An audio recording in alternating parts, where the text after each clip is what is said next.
eenyu siin haa jedhume goota lammii jedhee tottolcheetti faarsu abdii sabaa jedhee maqaatiif moggaasu da'oo gaachana sabaa abdii oromootaa fakkeenya guddaaf xiqqaa egeree dhalootaa goota onneen onnatu diina jilbeenfachiise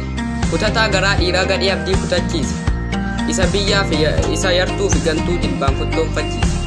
beekaa sammuun gameessaa abshaala warraa Afrikaa jedhee yoon si waame laata sirrina dhorka kuni maqaan siin malu madaalaan sirra caala otuuttiin si yaamanis sirraati qara laala eenyuun jedhee si waamu doofaadha moo abshaala doofaa jedhee si yaamu isa of irraanfate maraataadha siin jedhu maraataa qalbii gate moo goota siin jedhu hayyuu sabaaf dhaabbate maqaa sobaa moggaasee boruuf seenaa barreessu dhaloota geree biratti gootummaan si waamsisu teessoo ulfinaa irraa ol fuudhee si teessisu galmee goototaa irratti maqaa kan kee barreessu abbaa dhugaatiin jedhee yoo abbaa dhugaatiin jechuuf dhugaatu sitti gara sanyii gootaatiin jechuuf nan dhiisu dhiigni taadde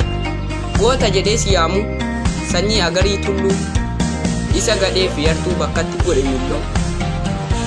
sanyii waaqoo siin jedhu goota haqaaf dhaabbate moo elemoodhaan si waamu isa biyyaaf falmate hundattuun qabdu atoo gamas gamanatti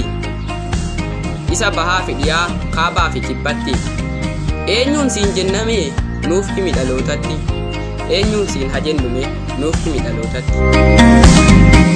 chaanaal irratti egeree hope subscribe gochuun like gochuun nu jajjabeessaa